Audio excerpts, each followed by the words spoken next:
Good morning to all. Today I am going to discuss on the topic of e-commerce order processing. Let's start. See, handle customers' order from the distribution center is called order processing. इसका मतलब ये है कि customer distribution centre से किसी customer के order को handle करना ही ऑर्डर प्रोसेसिंग कहलाता है। ठीक है। ऑर्डर प्रोसेसिंग एक प्रक्रिया है जो कस्टमर के ऑर्डर देने से लेकर कस्टमर तक प्रोडक्ट के डिलीवरी होने तक की पूरे स्टेप्स को मिलाकर बनती है। ठीक है। तो कस्टमर के द्वारा ऑर्डर देना किसी प्रोडक्ट का और कस्टमर तक उस प्रोडक्ट का डिलीवर होना ही क्या कहलाता है, ऑर्डर प्रोसेसिंग कहलाता है। ठीक है। तो देखिए, जब कोई कस्टमर ऑनलाइन साइट से जब प्रोडक्ट का ऑर्डर करता है तो उसके प्रोडक्ट के डिलीवर होने तक कुछ स्टेप्स होते हैं। ठीक है। इसे हम बाद में डिस्कस करेंगे। पहले हम ये जान लेते हैं कि ऑर्डर प्रोसेसिंग क्या होता है। तो एक लाइन में अगर हम इसका डेफिनेशन बोलें तो कस्टमर के ऑर्डर होने से लेकर कस्टमर के उस प्रोडक्ट के डिलीवर होने तक की पूरी प्रक्रिया को हम बोलते हैं ऑर्डर प्रोसेसिंग। ठीक है। Handle customers order from the distribution centre is called order processing. देखिए, अब यह ऑर्डर कहाँ कहाँ से लिए जाते हैं। ठीक है। Order from can be call centre, e commerce website, shopping cart website, web form, by email etcetera. ठीक है। तो ये सारे माध्यम हैं किसी प्रोडक्ट या किसी सर्विस के लिए ऑर्डर करने का। क्लियर। अब देखते हैं स्टेप्स। ठीक है। Steps of order processing. देखिए, यहाँ पे आपको कुछ स्टेप्स दिख रहे होंगे ऑर्डर प्रोसेसिंग का। फर्स्ट है customer order, checking order, payment, give order to storage, then store record, then finish. ठीक है। तो ये कुछ 6 स्टेप है। इन 6 स्टेप को कंप्लीट करके हमारे ऑर्डर प्रोसेसिंग की जो प्रक्रिया है वो पूरी होती है। ठीक है। तो देखिए, फर्स्ट आपको दिख रहा होगा कस्टमर ऑर्डर।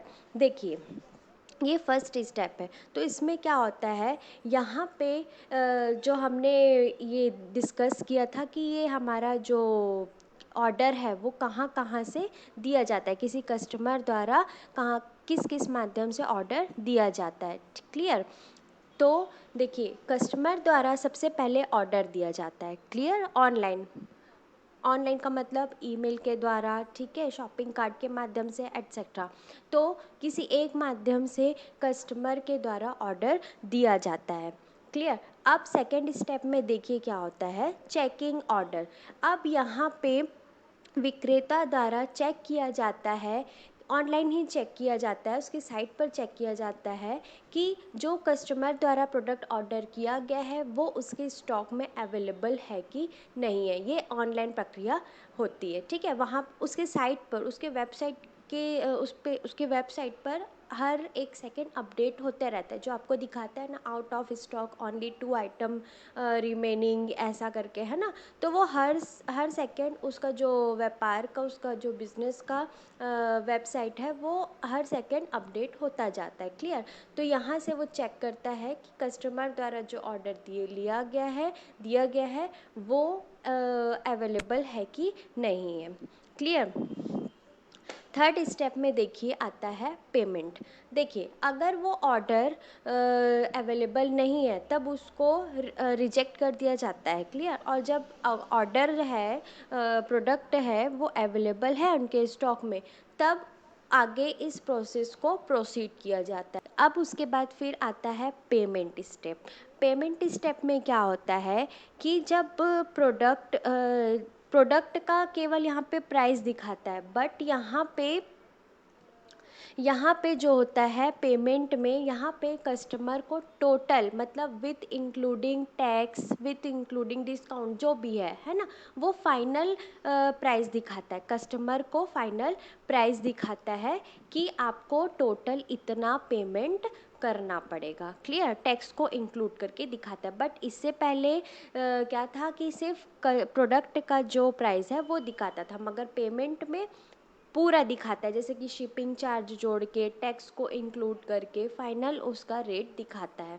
ठीक है, नेक्स्ट स्टेप आता है गिव ऑर्डर टू स्टोरेज। जब यहाँ तक की प्रक्रिया कंप्लीट हो जाती है, तब जो भंडार गृह जिसको हम बोलते हैं गोडाउन, है ना, जहाँ पे उस व्यवसाय का, उस ई कॉमर्स का फिजिकल स्टोरेज होता है, एक गोदाम होता है, ठीक है, वहाँ पे हर सामान को रखा जाता है जो वो ऑनलाइन बेचता है। क्लियर। तो यहाँ पे इस ऑर्डर को उनके भंडार गृह बोलते हैं, जिसको गोदाम बोलते हैं, वहाँ पे ऑर्डर दिया जाता है कि हमको कस्टमर द्वारा ये प्रोडक्ट का ऑर्डर आया है, आप इसे भेजने की प्रक्रिया स्टार्ट करिए। क्लियर। तो फिजिकल स्टोरेज गोदाम को ही बोला गया यहाँ पे। तो जब इतनी सारी चीज़ें, मतलब कस्टमर ऑर्डर, चेकिंग ऑर्डर और पेमेंट, इतना स्टेप को कंप्लीट करने के बाद आता है give order to storage. Clear. जब उसके गोदाम में ये ऑर्डर दिया जाता है, तब वहाँ पे तब वहाँ के जो सर्विसमैन हैं, मतलब वहाँ पे जो काम कर रहे हैं, उन लोग चेक करते हैं कि प्रोडक्ट को पहुँचाने तक कितना समय लगेगा। क्लियर। तो ये सारे रिकॉर्ड वहाँ पे स्टोर होते हैं कि किस कस्टमर द्वारा किस एड्रेस पे पहुँचाना है, किस कस्टमर द्वारा ऑर्डर दिया गया है, और उसका फाइनल रेट कितना है, कितने तारीख तक पहुँचाया जाएगा। क्लियर। तो कस्टमर से रिलेटेड सारी इन्फॉर्मेशन यहाँ पे रिकॉर्ड की जाती है, और फिर चेक किया जाता है कि उनके शहर तक, उनकी जगह तक, उनके पिन कोड तक इसको कितना दिन लगेगा पहुँचाने में। क्लियर। जब इतनी सारी चीज़ें हो जाती है, तब ये फाइनल रिकॉर्ड जो स्टोरेज के साइड से होता है, वो रिकॉर्ड किया जाता है, स्टोर किया है ना, रिकॉर्ड को स्टोर किया जाता है, और फिर पूरा डिटेल लगा के कस्टमर को ईमेल द्वारा या मैसेज द्वारा उनको बताया जाता है कि आपको इस तारीख तक के प्रोडक्ट डिलीवर हो जाएगा। और फिर लास्ट स्टेप आता है फिनिश। तो देखिए, एक बार मैं इसको फिर से बता देती हूँ। सबसे पहले कस्टमर के द्वारा ऑर्डर दिया जाता है, फिर वो कोई भी माध्यम से हो सकता है जो हमने अभी देखा। उसके बाद फिर चेकिंग ऑर्डर, है ना, उस ऑर्डर को चेक किया जाता है कि वो स्टॉक में अवेलेबल है कि नहीं है। अगर अवेलेबल है तो आगे प्रोसीड किया जाता है, और अगर नहीं है तो उसको रिजेक्ट कर दिया जाता है। और फिर चेकिंग होने के बाद कस्टमर को final rate with including tax, with including shipping charge etcetera, है ना, पूरा फाइनल रेट बताया जाता है कि आपको इतना पेमेंट करना होगा। क्लियर। उसके बाद फिर आता है गिव ऑर्डर टू स्टोरेज, यानी कि जब गोदाम में एक फ़िज़िकल स्टोरेज होता है, जहाँ पे उस ई कॉमर्स का पूरा जो स्टॉक में आइटम्स है, प्रोडक्ट्स हैं, वो फिज़िकली स्टोर रहता है। ठीक है, जैसे हमारे ट्रेडिशनल कॉमर्स में होता है, ठीक वैसे ही एक गोदाम होता है जहाँ से और जो प्रोडक्ट है वो सप्लाई होने के लिए रेडी होता है। तो सबसे पहले यहाँ पे कस्टमर से रिलेटेड उनका एड्रेस, उनका फ़ोन नंबर एट्सेट्रा, ये सारी चीज़ों को स्टोर किया जाता है, और वहाँ पे उन कस्टमर जो एड्रेस दिया रहता है प्रोडक्ट की डिलीवरी के लिए, उसको देखकर ये पता लगाया जाता है, ये एस्टिमेट लगाया जाता है कि उनको प्रोडक्ट कब तक के डिलीवर हो जाएगा। ये सारी चीज़ें करके एक कस्टमर को एक फाइनल ईमेल या टेक्स्ट मैसेज द्वारा बताया जाता है कि उनका प्रोडक्ट इस डेट तक के डिलीवर हो जाएगा। उसके बाद फिर उस पर्टिकुलर कस्टमर के ऑर्डर का सारा डिटेल, है ना, मतलब कि वो कब ऑर्डर किया था, किस प्रोडक्ट को ऑर्डर किया था, कब तक पहुंच जाएगा, सारी डिटेल सारी डिटेल को रिकॉर्ड, यहाँ पे उसका कस्टमर का रिकॉर्ड को स्टोर किया जाता है, और फिर लास्ट में कस्टमर का जो प्रोडक्ट है वो उसको उस एस्टिमेटेड डेट तक के डिलीवर कर दिया जाता है। तो ये था steps of order processing. Next आता है आपका ऑथराइजेशन। क्लियर। ऑथराइजेशन को हिंदी में बोला जाता है प्राधिकरण, यानी कि अधिकारता, मान्यता। ठीक है, मान्यता प्रदान करना। ऑथराइजेशन का हिंदी होता है प्राधिकरण, जिसका मतलब होता है अधिकारता, मान्यता। ठीक है, देखिए, ये भी एक प्रोसेस है जिसमें कस्टमर कस्टमर को मान्यता प्रदान की जाती है कि आप वैलिड हो कि नहीं हो। क्लियर।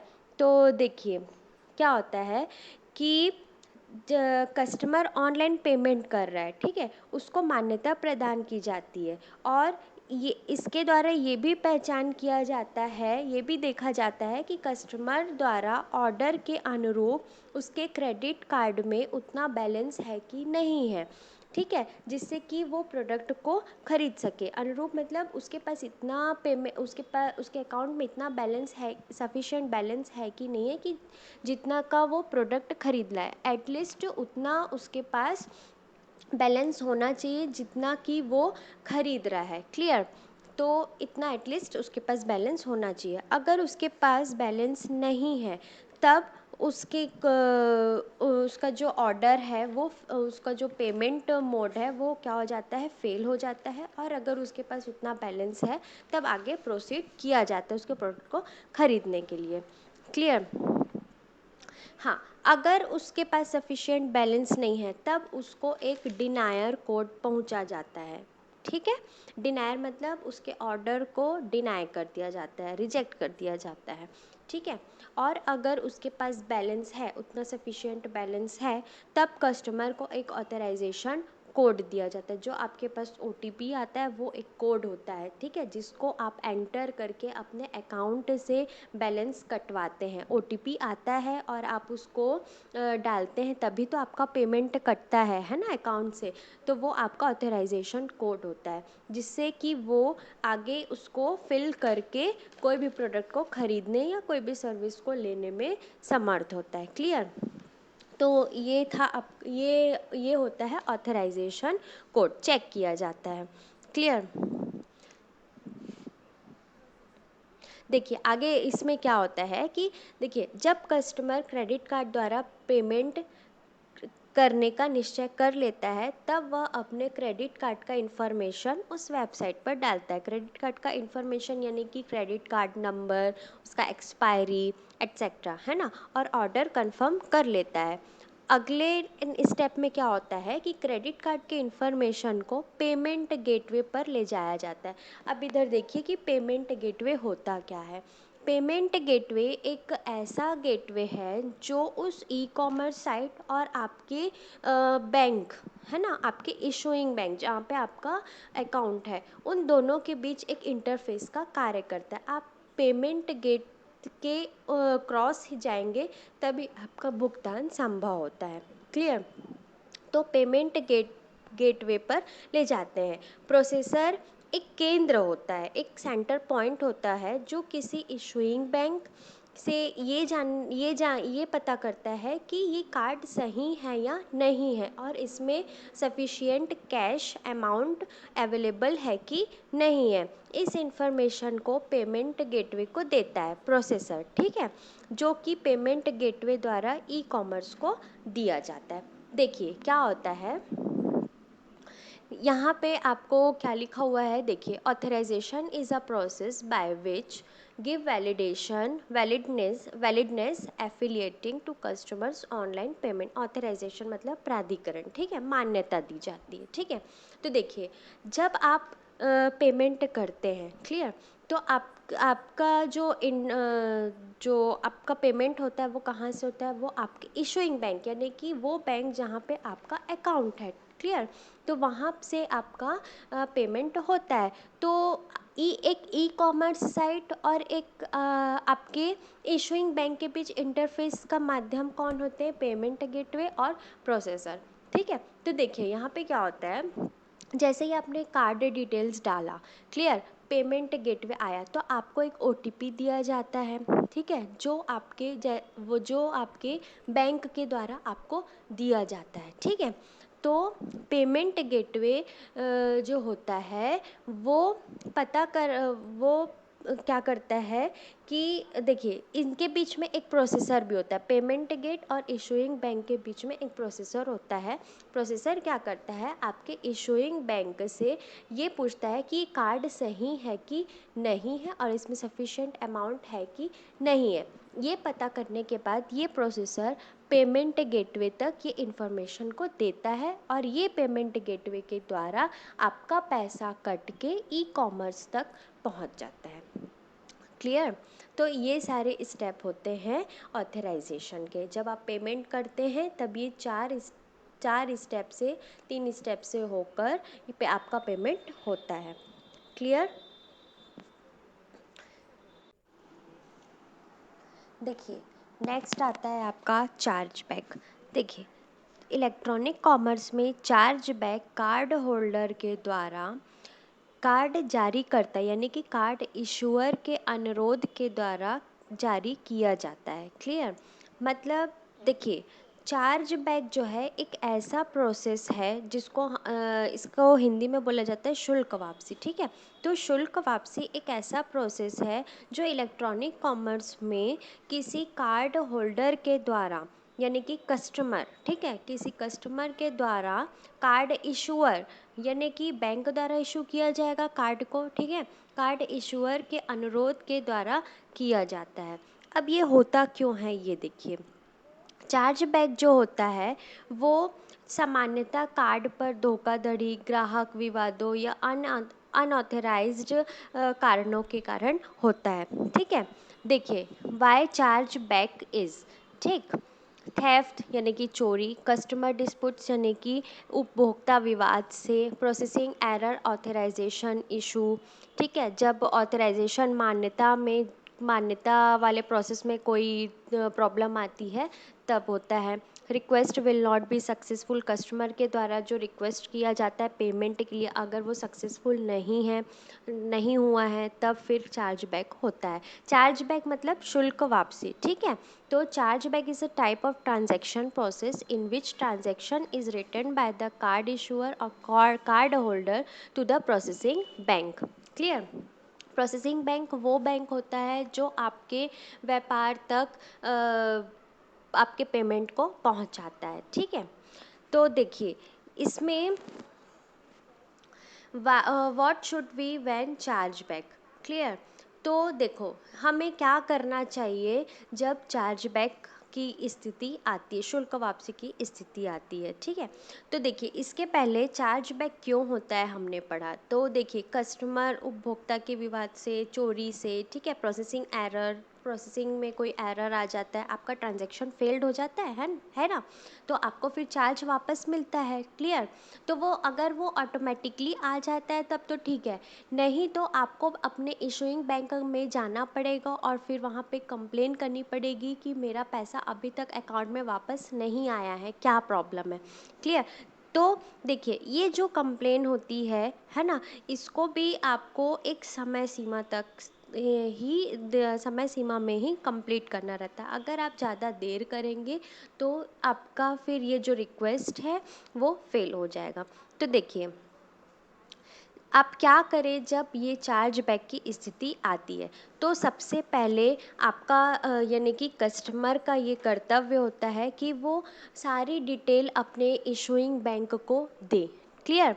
यानी कि डिटेल मतलब आपने कब ट्रांजैक्शन किया था, एग्जैक्ट डेट, है ना, आपने कब ट्रांजैक्शन किया, आपका अकाउंट नंबर, आपके कार्ड की एक्सपायरी डेट, कार्ड होल्डर का नाम, है ना, ट्रांजैक्शन की तारीख, ठीक है, कितने रुपए का आपने ट्रांजैक्शन किया, और फिर आपका अधिकारिता ऑथराइजेशन कोड, ठीक है, व्यापारी का नाम, व्यापारी की वेबसाइट का एड्रेस, व्यापारी और उसकी सेवा के बारे में सामान्य जानकारी एट्सेट्रा। ये सारी डिटेल आपको एकदम सही सही देनी चाहिए। क्लियर। और कोशिश करना चाहिए कि आप ज़्यादा से ज़्यादा इन्फॉर्मेशन अपने बैंक को, इशूइंग बैंक को दे, ताकि उनको हेल्प होए, आपके जो प्रॉब्लम है, जो फेल्ड का रीज़न है वो आपको बता सके। क्लियर। दूसरा आता है शो ट्रांजैक्शन। ठीक है। जब आपके प्रोसेसर के पास सारी सूचना होगी तो ट्रांजैक्शन आसानी से बताया जाएगा। देखिए हमारे इशूइंग बैंक का भी एक प्रोसेसर होता है, एक जहाँ पे आपकी डिटेल्स जो है, ट्रांजैक्शन डिटेल्स, आपके अकाउंट डिटेल्स स्टोर होते हैं। ठीक है। सर्वर है ना, जो उस सर्वर को एक्सेस जो प्रोसेस करने वाला है वो क्या होता है, प्रोसेसर होता है। ठीक है। तो यहाँ पे ज़्यादा से ज़्यादा सूचना आपको देनी चाहिए ताकि प्रोसेसर आपको वो सारी जानकारी, सारे कारण फेल्ड होने के आपको इशूइंग बैंक उसे देखकर बता सके। थर्ड आता है सूचना response on time for information request, यानी कि सूचना रिक्वेस्ट पर समय के साथ रेस्पॉन्स करना। यदि आप समय सीमा के साथ पूरी क्रिया के प्रत्येक चरण को पूरा नहीं करेंगे, यानी कि जो मैंने ऊपर बताया है 2 स्टेप है ना, उसको अगर आप पूरा नहीं करेंगे तो आप ये कंप्लेन करने की जो राइट है, अधिकार है, उसको आप खो देंगे और आपको पैसा आपका वापस नहीं मिलेगा। अगर आपका जो पैसा है वो मान लो 2 साल पहले हुआ और अभी आप उसको कंप्लेन कर रहे हो, तो ऐसा नहीं होता, ठीक है। कंप्लेन करने का, जानकारी लेने का भी एक लिमिटेड टाइम होता है जो आपको पूरा करना चाहिए। क्लियर? तो ये था आपका चार्ज बैक क्यों होता है, ठीक है, किस कंडीशन में होता है, और अगर चार्ज बैक होता है तब आपको क्या क्या करना चाहिए। नेक्स्ट आता है आपका business building business on internet, ठीक है, इंटरनेट पर व्यापार का निर्माण। क्लियर? देखिए, इसको पढ़ने से पहले हम ये चीज़ें तो हमको पता ही है कि कोई भी चीज़, कोई भी व्यापार या कोई भी काम हमको करने के पहले उसकी प्लानिंग करनी पड़ती है ना। उसका एक सिस्टमेटिक वे बनाना पड़ता है कि हम किसी कार्य को किस तरह से करना चाहते हैं, ठीक है। तो एक वो रफली उसका क्या बनाते हैं, हम रफली उसकी प्लानिंग करते हैं और फिर उस प्लानिंग को, उस स्टेप्स को हम फॉलो करते हैं। क्लियर? तो देखिए, इंटरनेट पर जब बिजनेस के निर्माण के लिए सतर्कता से प्लानिंग की जाती है, टारगेट चूज़ किया जाता है, कस्टमर की समझ ली जाती है, यानी कि कस्टमर की पसंद, कस्टमर कैसा प्रोडक्ट चाहता है, कैसा सर्विस चाहता है, कस्टमर की नीड क्या है, ये सारी जब चीज़ों को हम समझ लेते हैं तब हम व्यापार को, किसी खरीदी बिक्री वाले व्यापार को हम आगे बढ़ाने के लिए सोचते हैं, ठीक है। तो जब भी हम किसी बिजनेस को इंटरनेट पर बिल्ड करना चाहते हैं तब सबसे महत्वपूर्ण ये होता है कि उसके बारे में पहले प्लानिंग करना, टारगेट चूज़ करना। क्लियर? और कस्टमर को जानना कि वो किस तरह की उसकी नीड है। हाँ, तो उसकी नीड को, उसकी रिक्वायरमेंट्स को, उसकी ज़रूरत को पूरा करते हुए हम उसको कोई प्रोडक्ट या सर्विस को प्रोवाइड करें। ये होता है व्यापार करना। क्लियर? क्योंकि जब तक आप कस्टमर की नीड, उसकी रिक्वायरमेंट को नहीं जानोगे, आपका प्रोडक्ट या सर्विस उस कस्टमर के लिए बेकार है, ठीक है। तो मार्केट में कोई भी प्रोडक्ट, छोटे से छोटा प्रोडक्ट या बड़े से बड़ा प्रोडक्ट, कोई भी प्रोडक्ट को जब रेडी किया जाता है तो वो कस्टमर की नीड या कस्टमर की पसंद के हिसाब से ही चूज़ किया जाता है, ठीक है, बनाया जाता है। तभी तो बिक्री ज़्यादा से ज़्यादा होगी। क्लियर? अगर आपका कोई प्रोडक्ट या सर्विस किसी कस्टमर को संतुष्ट, यानी कि सेटिस्फाइड नहीं करता है तो आपका प्रोडक्ट फेल हो जाता है। क्लियर? तो देखिए, इंटरनेट पर बिजनेस शुरू करने से पहले एक नई वेबसाइट बनानी पड़ती है, ठीक है, जो आपके फ्रंट स्टोर को डिफाइन करे। फ्रंट स्टोर मतलब वेबसाइट आपकी ऐसी होनी चाहिए जो एक स्टोर, यानी कि शॉप जैसा काम करे। क्लियर? इंटरनेट पर कस्टमर्स को, लोगों को वो एक स्टोर के जैसे दिखे। अब देखिए, इंटरनेट पर बिजनेस व्यापार को चालू करने के लिए कौन कौन से गोल को हमें सेट करना चाहिए। क्लियर? सबसे पहले होता है मार्केट में कॉम्पिटिटिव एज क्रिएट करना तथा उसे मेंटेन करना। मतलब कॉम्पिटिटिव एज क्रिएट करना मतलब आप अपने व्यापार को ऐसा बनाओ कि दूसरे व्यापार आपके साथ compete करे, कंपटीशन करे, ठीक है। कंपटीशन वही होता है, उन्हीं दो लोगों के बीच होता है जो दोनों ही बहुत ही अच्छे हों, है ना, दोनों ही बहुत अच्छे हो, दोनों के बीच कंपैरिजन हो। कंपटीशन का मतलब हर को वो दोनों बिजनेस के बीच में होता है जो वो अपने अपने जगह पर दोनों ही आगे हो। कौन अच्छा प्रोडक्ट या सर्विस प्रोवाइड कर रहा है अपने कस्टमर को, कौन नहीं। क्लियर? तो एक ऐसा कॉम्पिटिटिव एज हमको क्रिएट करना चाहिए अपने व्यवसाय में, ताकि दूसरे से कंपटीशन को जीत कर या दूसरे के साथ हम कंपटीशन करने लायक हों। क्लियर? तो ये होता है मार्केट में कॉम्पिटिटिव एज क्रिएट करना। सेकंड होता है ऑपरेशन लागत कम करना तथा लाभ का अंतर बढ़ाना, यानी कि कम से कम लागत में आप ज़्यादा से ज़्यादा लाभ पा सकें, ज़्यादा से ज़्यादा आपको प्रॉफिट हो। क्लियर? इससे क्या होगा, आपका जो प्रॉफिट लेवल है वो बढ़ेगा, दर है ना, वो क्या होगा, बढ़ेगा। अगर आपका लागत भी उतना ही लग रहा है और आपको लाभ भी उतना ही हो रहा है तो फिर कोई मतलब नहीं। तो आपका लागत कम होना चाहिए और प्रॉफिट लेवल बहुत ऊपर होना चाहिए। क्लियर? तभी आपको जो प्रॉफिट है, दोनों का जो डिफरेंस है, जब तक ज़्यादा नहीं दिखेगा आपका व्यापार आपके व्यापार को प्रॉफिट नहीं होगा। थर्ड होता है इंटरनेट का कोऑर्डिनेशन सुधारना। ठीक है, अपने व्यवसाय और इंटरनेट के बीच कोऑर्डिनेशन बनाना। अगर इंटरनेट ठीक नहीं रहेगा, आपका सर्विस ठीक नहीं रहेगा, तो ये आपके बिजनेस का नेगेटिव पॉइंट बन सकता है। नेक्स्ट होता है बिजनेस पार्टनर के साथ संबंध सुधारना। ठीक है, यदि कोई आपका पार्टनर है, बिजनेस पार्टनर है, तो आप उसके साथ सही संबंध, सही व्यवहार रखें। नेक्स्ट है सप्लाई चेन मैनेजमेंट में सुधार करना। देखिए, सप्लाई प्रोडक्ट या सर्विस की सप्लाई करना। ठीक है, तो आपका जो सप्लाई चेन है, चेन मतलब होता है स्टेप, कि किस किस स्टेप से होकर आपका प्रोडक्ट सप्लाई हो रहा है। क्लियर? तो सप्लाई चेन सही रखना। नेक्स्ट आता है उत्पाद तथा सर्विस के लिए नया मार्केट ढूंढना। ठीक है, देखिए मार्केट जो है वो कम कम जगह पे तो नहीं होगा, है ना। आप अगर आपको आपके बिजनेस को बढ़ाना है, ऑब्वियसली बढ़ाना ही होगा। ठीक है, तो बढ़ाना है तो आपको अपने सर्विस या अपने प्रोडक्ट के लिए एक नया और सही मार्केट चूज़ करना होगा, कि कहाँ पे आपका व्यापार, आपका जो सर्विस या प्रोडक्ट है वो कहाँ ज़्यादा चल सकता है। ठीक है, तो आपके बिजनेस को बढ़ाने के लिए सही मार्केट का चुनाव भी करना आना चाहिए। नेक्स्ट है अलग से डिस्ट्रीब्यूशन चैनल क्रिएट करना। डिस्ट्रीब्यूशन चैनल का मतलब होता है आपके प्रोडक्ट या सर्विस का डिस्ट्रीब्यूशन चैन। मैंने जैसे अभी बताया, कुछ स्टेप्स को फॉलो करना। ठीक है, तो डिस्ट्रीब्यूशन चैनल, देखिए कोई भी प्रोडक्ट या सर्विस डायरेक्ट किसी फैक्ट्री से होकर एंड कस्टमर तक नहीं जाती है। ठीक है, बीच में बहुत सारे, जैसे कि गोदाम है ना, और होलसेलर बोलते हैं जिसको, बीच में शॉप आते हैं, तो ये सब चैनल है, डिस्ट्रीब्यूटिंग चैनल है ये। ठीक है, तो प्रोडक्ट का जहाँ पे उत्पादन होता है वहाँ से फिर वो होलसेलर के पास आता है, होलसेलर से शॉप के पास, और शॉप से फिर एंड कस्टमर तक पहुँचता है। तो ये सब क्या है, डिस्ट्रीब्यूशन चैनल है। तो ये चैनल जो होते हैं वो आपके बिल्कुल सही होने चाहिए। क्लियर? और आप अपना खुद का डिस्ट्रीब्यूशन चैनल बनाइए।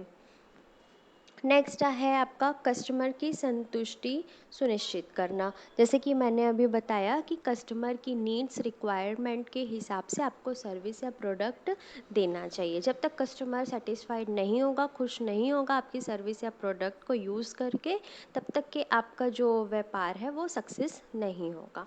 तो ये था building business on internet. Thank you.